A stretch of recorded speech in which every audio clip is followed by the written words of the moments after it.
the early fall of 2023, a murder took place in the small Finnish city of Turku that shocked the entire country with its brutality and unexpectedness. Turku, a city with a rich history, quiet streets and the picturesque Ora River, surrounded by forests and the sea, is usually perceived as one of the safest places in Finland. Everyone knows each other here, and crimes, especially violent ones, are extremely rare. That's why the news of 22-year-old Sarah Koskela's death shook not only the local population, but the whole country. Sarah's body was found in the early morning of September 14th in an old wooded area on the outskirts of town, not far from her home. The location seemed safe, known to many townspeople as a popular walking trail. The body was discovered by a bystander who immediately called the police. At first glance, the murder looked like the result of an assault, but it soon became clear that it was a premeditated, cold-blooded act of violence. Sarah was a second-year medical student at the University of Turku, and according to those who knew her, she was a friendly and helpful girl. Since childhood, she had a close friend, Linda Nieminen. They grew up together, attended the same school, and then went to university together. Linda studied at the Faculty of Journalism, and many people thought that she and Sarah, inseparable friends. However, behind their outward friendship lay something much darker. As the investigation progressed, the police focused more and more on those who were close to Sarah. The attention of the operatives was immediately drawn to Linda, who had first reported her friend missing the night before to the police. Linda claimed to have been the last person to see Sarah as she left the downtown cafe where they had spent the evening. There was something subtly wrong with her story. There was none of the anxiety that people usually feel when they learn that a loved one is missing. At first glance, Linda seemed like someone who would be hard to suspect of a crime. Outwardly, she was a typical student, modest, focused on her studies, always ready to help. However, behind this mask was a personality obsessed with popularity and recognition. Throughout their friendship, Linda was in Sarah's shadow. Despite her academic success and good relationships with others, Sarah was always the center of attention. She was the one everyone loved, charismatic, friendly, and naturally popular. Linda, on the other hand, was always that friend, a faithful companion, but never in the rays of fame. Gradually, a feeling of envy was born in her soul, which, as it turned out, over time became destructive. Linda was an active social media user and dreamed of becoming an influential figure in the world of journalism. She started a blog where she wrote about her university life, travels, and everyday events, but her attempts to attract attention were often unsuccessful. Sarah, on the other hand, was an effortless attention-getter with many followers, and her posts always generated a lot of discussion. Linda saw her friend effortlessly gaining popularity among students and on social networks, and it began to undermine her from the inside. More and more often, Linda felt superfluous, unnecessary, as if no one noticed her successes. In recent months, the friendship between the girls had begun to fray. Sarah noticed that Linda was becoming more and more distant and cold. She tried to talk to her friend, but Linda avoided a frank conversation every time. In reality, Linda had been hatching a plan in her head for a while now, and it was becoming more and more clear. All she needed was to get Sarah out of the way and she could take her place, become the one everyone loved and admired. The evening Sarah disappeared, the girls did meet at a cafe in the center of Turku. That day was the first time Linda felt ready to put her plan into action. She suggested that Sarah go for a walk in the wooded area where they had often gone as children. Sarah didn't suspect anything suspicious. For her, it was just another memory of happy days. Linda had brought a knife with her, thinking carefully about how it would happen. When they reached the right place, Linda spoke of the jealousy that lived in her soul. Sarah didn't immediately realize how serious it was. At first, she thought it was just a heart-to-heart talk, but at some point, Linda pulled out a knife and delivered the first blow. Sarah tried to fight back, but her strength quickly waned. Linda continued stabbing until the life left her friend's body. Already after the crime had been committed, Linda realized that she no longer felt the relief she had expected. Instead, She was gripped by panic. She left Sarah's body in the woods, taking her phone and bag, and went home, feverishly thinking about how to cover up the crime. She later sent several messages on Sarah's behalf to make it appear that she was still alive, only to report her missing the following evening. Investigators quickly noticed inconsistencies in Linda's testimony. Her calmness and lack of visible emotion aroused suspicion. Linda tried to act as if nothing much had happened, but attentive police officers quickly saw through her mask. Marks of a struggle were found on Sarah's body, and experts determined that the blows had been inflicted with particular brutality. This was not just an assault, but a murder executed in a fit of rage. The main evidence was the messages sent from Sarah's phone after her death. Technical experts found out that the last messages were sent from the same place where Linda's phone was at that moment.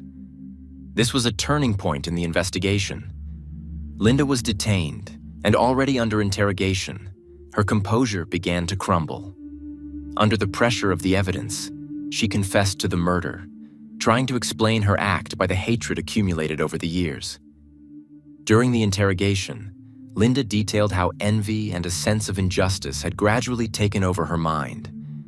She talked about how she constantly felt overshadowed by Sarah, despite her best efforts. Each success of her friend was a new blow to her, until eventually she was overwhelmed by the thought that the only way out was to eliminate the person she felt was standing in the way of her own popularity and happiness.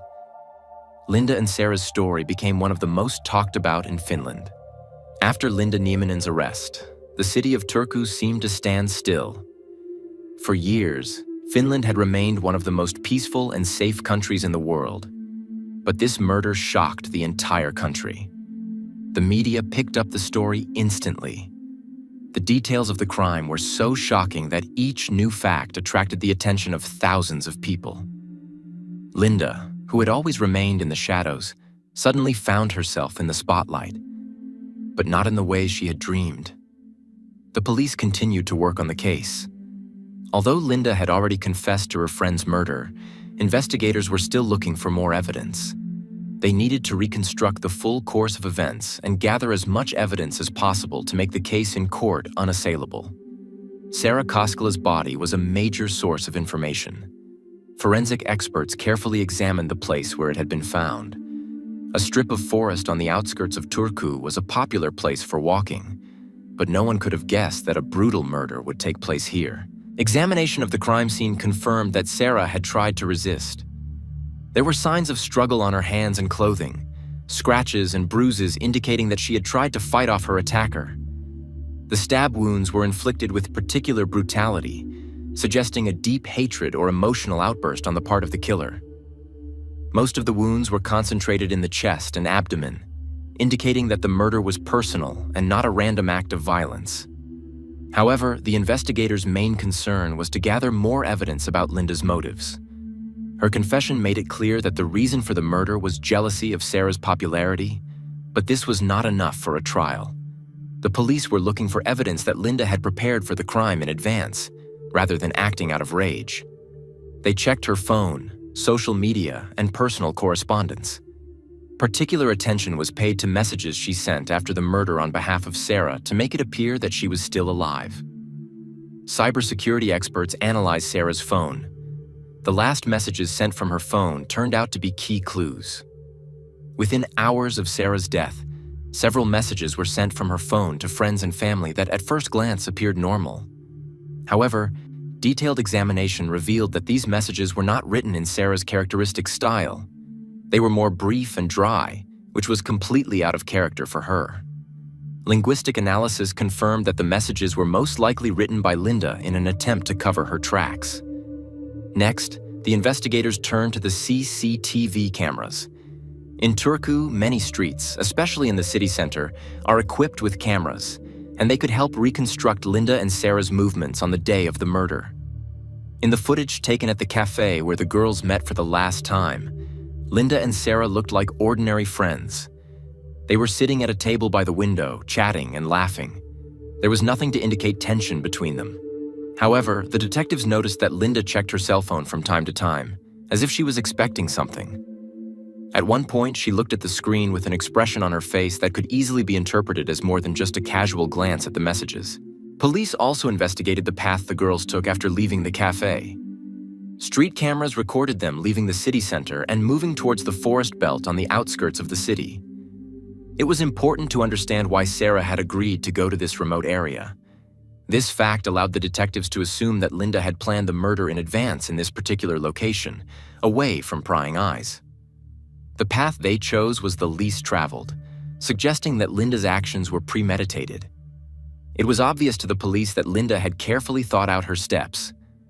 On her computer and phone, investigators found search terms related to how to cover up evidence of the crime, how to delay the discovery of the body, and even information on how long the phone could remain active after the owner's death. This was clear evidence that the murder was not spontaneous. At the same time, investigators were interviewing Linda and Sarah's friends and acquaintances. Gradually, details that had previously seemed insignificant began to surface. It turned out that Linda's jealousy of Sarah's popularity began in high school, when their friendship was in its infancy. Everyone described Linda as withdrawn and self-absorbed, while Sarah was always the soul of the company. Despite this, no one could believe that Linda was capable of such a crime. One of the most important clues was Linda's social media posts, which she published shortly before the murder. She often wrote about her fight against injustice and how some people succeed undeservedly. These were hints that only became clear after the crime was solved. After her arrest, police examined her posts and noticed that she often made subtle remarks that probably related to her envy of Sarah. These posts might have seemed like ordinary self-reflective phrases if it weren't for the murder that occurred a few weeks later. Next, investigators delved into the history of their relationship. Testimony from friends and family indicated that the relationship between Sarah and Linda had become strained in recent months. Linda constantly felt that she lacked attention, while Sarah, on the other hand, seemed increasingly successful. As time went on, Linda became increasingly distant from her friend and began to compare herself to her more and more often. In spite of her outward friendship, jealousy was gradually eating away at Linda from the inside.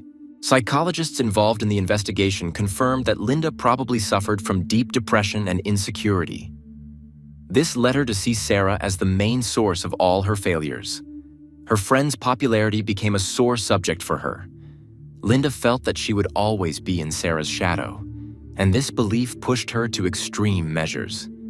The investigation also touched Linda's life outside of their friendship.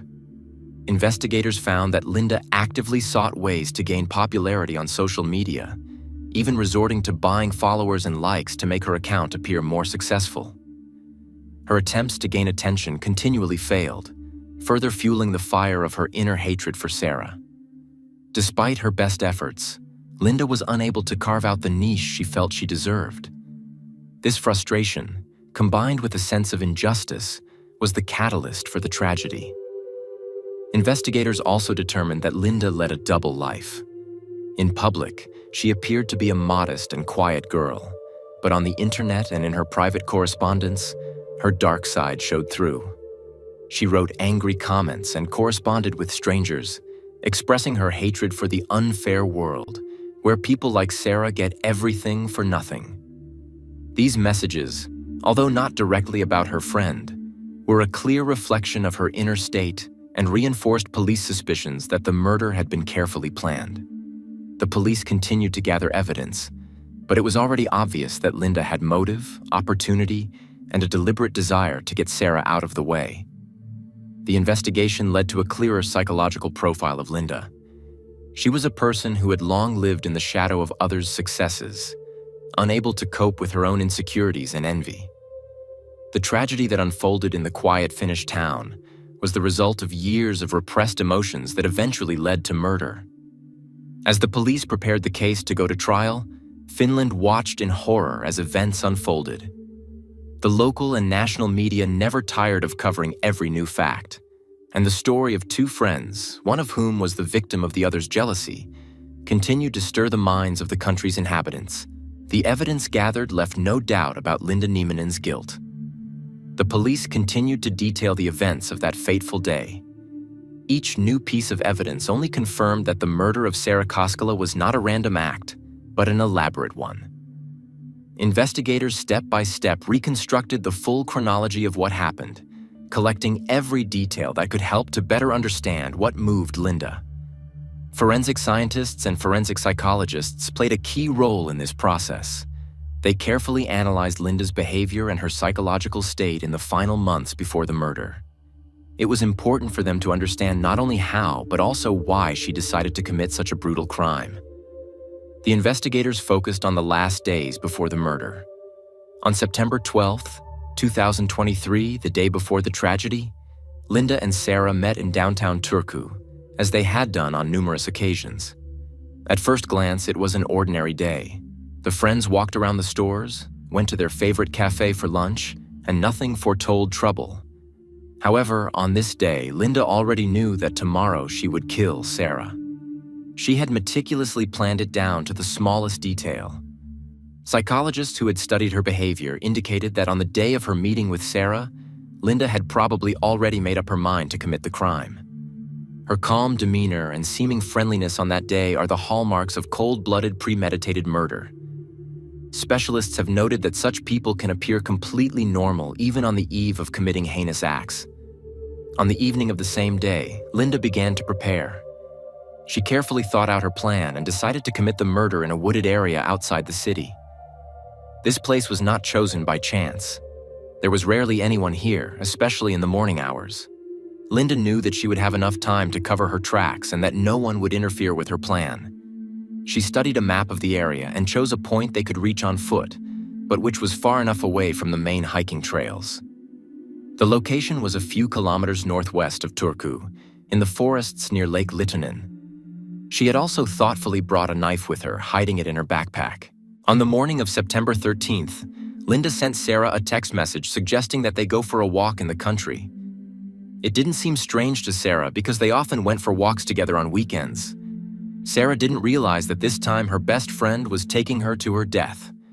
CCTV cameras on a street caught the two of them heading towards the bus stop. Both looked relaxed, with nothing to indicate impending tragedy. They boarded a bus heading towards Littonen and 40 minutes later arrived on the outskirts of Turku. Here, among the pine and birch trees, away from the bustle of the city, Linda was going to commit a murder. When they reached the pre-selected spot, Linda pretended that they were just stopping for a break. She chose a moment when Sarah turned away to look around or adjust her backpack. It was at that moment that Linda pulled out a knife and delivered the first blow. Sarah tried to defend herself, but the stab wounds were delivered with such force and precision that she quickly lost her strength. Linda continued to strike until she was sure her friend was dead. Her actions were swift, decisive, and ruthless. Investigators who examined the wounds on Sarah's body concluded that they had been inflicted with considerable force, indicating the emotional intensity of the killer.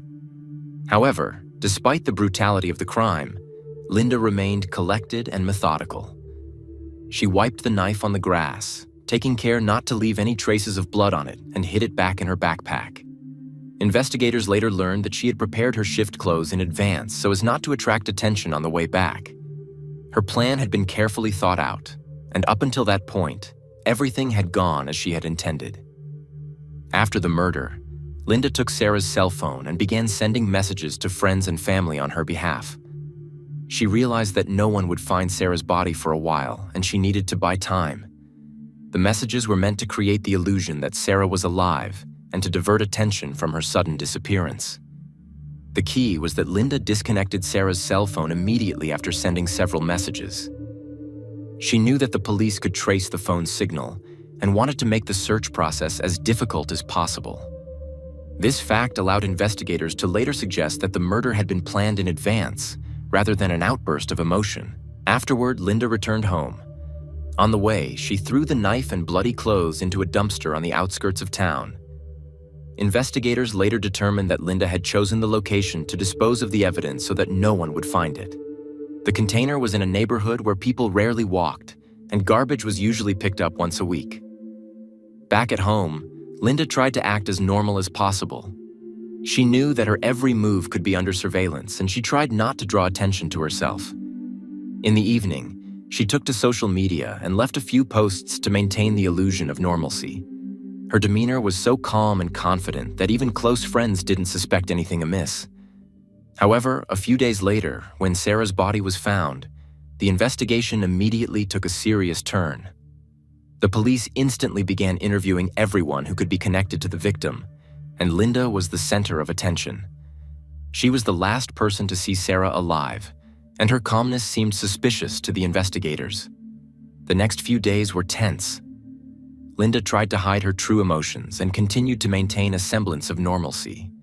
However, the police continued to gather evidence, and at some point it began to form a clear picture. Sarah's phone messages, CCTV footage, witness statements. Everything pointed to Linda as the prime suspect. A key piece of evidence was the examination of DNA traces on Sarah's body and at the crime scene. Forensics found Linda's fingerprints and bits of her hair at the scene, definitively linking her to the murder. Forensics confirmed that there were signs of a struggle at the scene, and everything pointed to Linda being directly involved in the crime. When all the evidence was collected, Linda was called in for questioning. At this point, she already realized that her plan had failed. The investigators pressed her with indisputable facts and evidence, and eventually Linda confessed to the murder. However, her confession was not motivated by remorse. She simply realized that it was pointless to continue lying. The police concluded their investigation at the end of October 2023. Even though Linda confessed to the crime, investigators continued to look into her motives. They tried to understand what exactly made her go to such an atrocity and why she decided to kill her best friend. Uncovering this motive became the key to the case.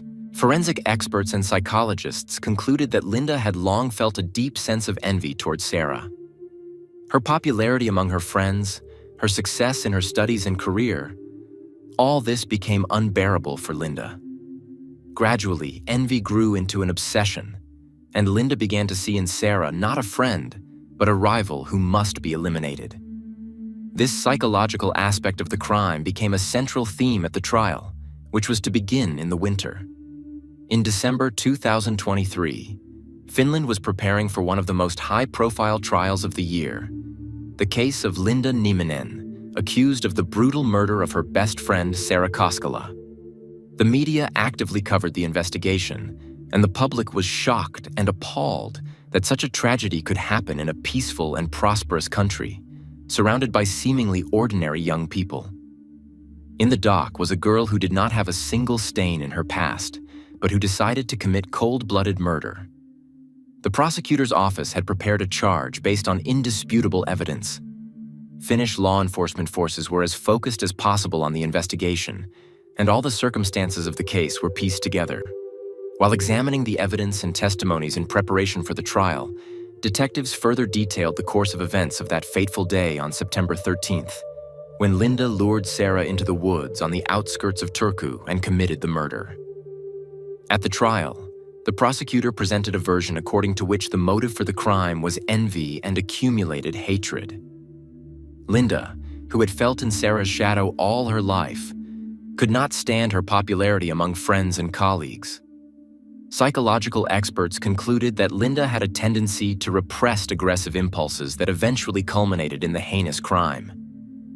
Their conclusions were based on the testimony of close friends of the girls who had noted changes in Linda's behavior in the last few months before the murder. Linda's defense was based on an attempt to portray her actions as the result of temporary insanity caused by severe emotional stress. The defense attorney argued that Linda had not planned the murder in advance, and her act was provoked by a sudden outburst of jealousy that she could not control. However, numerous facts, including the preparation for the murder, the discovery of the knife, and evidence of her actions to cover up the crime, suggested otherwise. All the evidence indicated that Linda planned the crime in advance and carried out her plan in cold blood. The prosecutor presented the court with a detailed chronology of events, from the morning of September 13th, when Linda sent a text message to Sarah suggesting a walk, to the moment Sarah's body was found a few days after the murder. Key evidence included surveillance video footage showing the girls heading to the bus stop together and then leaving town. In addition, analysis of Linda and Sarah's cell phone data played an important role. It was found that Linda had sent messages on Sarah's behalf after her death, in an attempt to create the false impression that Sarah was still alive. When forensic experts presented the results of DNA, fingerprints, and blood evidence to the court, there was no doubt about Linda's guilt. Forensics confirmed that her fingerprints had been found at the crime scene, and the blood on her clothes and the knife found in the dumpster were strong evidence of her involvement. An important part of the prosecution's case was Linda's psychological profile. Forensic psychology experts gave their opinion, noting that Linda had long suppressed feelings of jealousy and anger toward Sarah. It all started with petty conflicts and comparisons that only added to the internal tension. As Sarah became more successful in her studies, work, and personal life, Linda began to lose control over her emotions.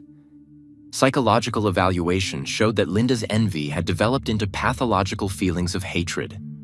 All this culminated in a carefully planned murder.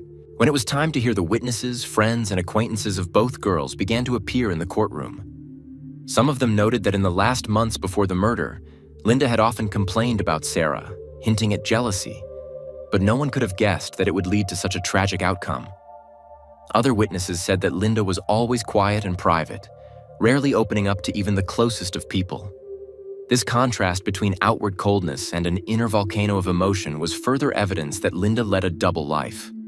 An important point in the trial was the psychologist's statement that Linda acted consciously and with full responsibility for her actions.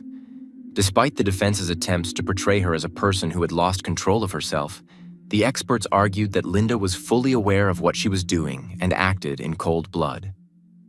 Considerable attention was paid to the fact that Linda did not attempt to flee after the murder.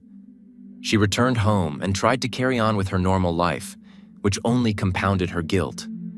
Investigators argued that her attempt to send messages on Sarah's behalf was also evidence that Linda was trying to buy time and avoid immediately solving the crime. When it came to discussing motive, the prosecutor presented an emotional picture of Linda's growing jealousy and loneliness. He described how she felt rejected in society and could not cope with the fact that Sarah was the favorite of everyone around them. Sarah, unlike Linda, made friends easily and drew attention to herself. For Linda, this became unbearable. The defense tried to object, arguing that the crime was not planned, that Linda acted in a state of passion, but these arguments were not accepted by the court. After all, it was clear that the murder had been thought out to the last detail. Linda had chosen the location in advance, prepared the murder weapon, and tried to create an alibi, which indicated that she was cold-blooded and unrepentant. Throughout the trial, Linda remained calm, which made an eerie impression on those present. Her complete indifference and cold confidence left no doubt that she felt no remorse for what she had done. Many wondered how a person who had recently seemed completely normal could so easily cross the line and commit such a brutal murder. The trial culminated with the sentencing. On December 25, 2023, the court found Linda Nieminen guilty of premeditated murder. She was sentenced to life in prison without parole. The judge noted that Linda's motives and her cold-bloodedness during the crime made her a danger to society, and she did not deserve leniency. The court's opinion was the final point in this tragic story. For Sarah's family, the decision brought some relief, but the bitterness of loss was too great. They lost their daughter, sister, and friend to envy and hatred that no one could have predicted. After the trial, the community still discussed the case for a long time. Linda Nieminen became a symbol of how inner demons can drive a person to extreme acts. Her name will long be remembered in Finland as an example of how envy and repressed emotions can lead to disastrous consequences.